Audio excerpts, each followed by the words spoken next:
Primeira qualidade: escolhido e não oferecido. Segunda, não pode ser neófito. Terceiro, precisa ser fiel. Quarta qualidade: ter vida de oração. Ter o quê? Daniel capítulo 6, versos 10 e 11. Irmão, a oração é importantíssima para te manter de pé. Um obreiro, e quando eu digo obreiro, eu estou englobando aí diácono, diaconisa, presbítero, cooperador, evangelista, missionária, missionários, pastores. Tem que ter vida de oração. Vocês já viram eu começar um culto aqui sem orar? Eu não faço isso. O culto para mim começa não quando alguém pega no microfone para cantar. O culto para mim começa quando eu dobro o joelho. Não importa quantas pessoas estejam na igreja e quantas estão orando. Para mim isso não importa.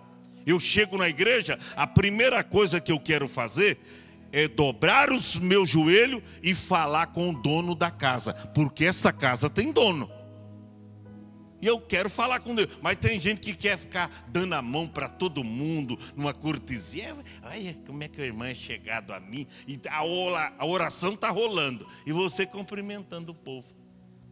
Olha como é que era a vida de Daniel. O que mais me chama a atenção na vida de Daniel, não é Daniel lá na cova dos leões, Deus dando livramento. Não é Daniel lá na corte babilônica e se destacando lá.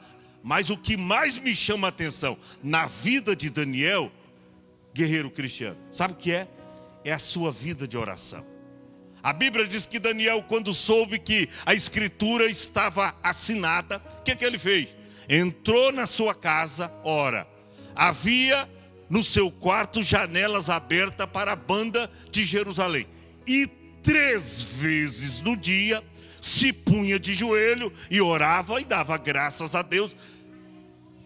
Como também antes, ou seja, antes de vir o problema. Sabe que tem gente que ora, mas depois que vem um problema, aí ele começa a orar. Vamos orar, esposa. Vamos orar, filho. O diabo está furioso. O diabo está furioso. Aí ele vai querer orar.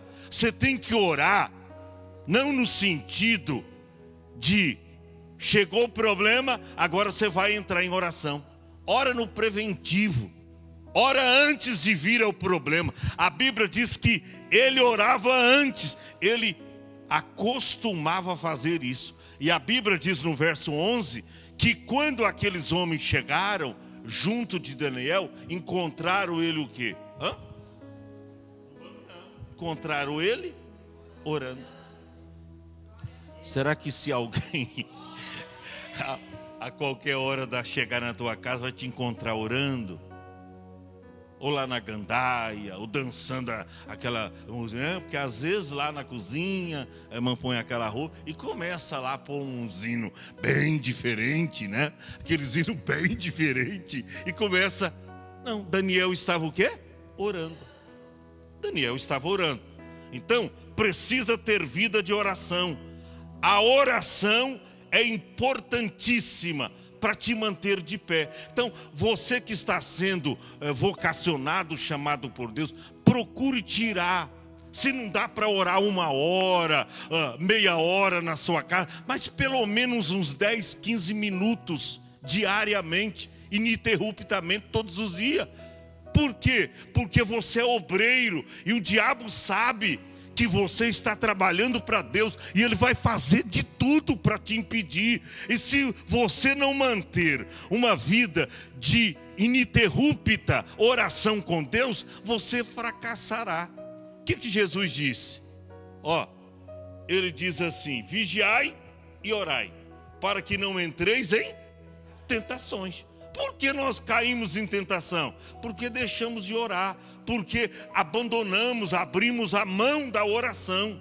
E sem oração, irmão, o trabalho de Deus é expendioso. Não é fácil trabalhar para Deus.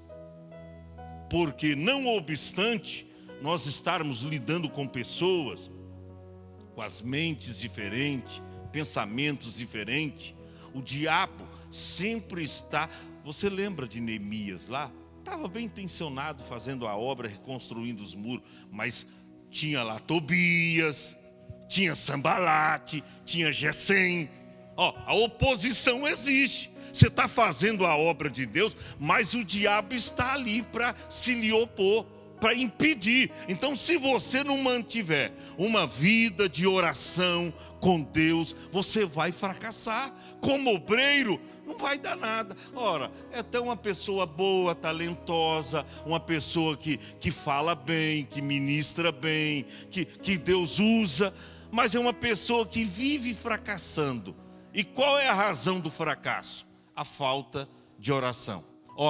A falta de oração na vida de um obreiro é um desastre. Um dia sem oração é um dia sem vitória. Eu sempre digo que se Satanás tivesse 10 bombas atômicas, quantas bombas? 10. E poder para lançá-las nos mais eficientes lares de orações do mundo, ele as lançaria nesses lares aonde a vida das pessoas são dedicadas à oração. Por que o diabo faria isso? Porque ele sabe que a nossa oração é a sua derrota. Quando nós oramos, nós prevalecemos. Você lembra lá de Arão e Ur junto com Moisés? Quando Moisés levantava as mãos, isso significa a oração. Quando ele levantava as mãos, Israel prevalecia. Quando baixava as mãos, Amaleque prevalecia. Isso representa a oração. Quando você está com as mãos levantadas, na oração você prevalece. O inimigo foge, marcha em retirada, mas tem que orar.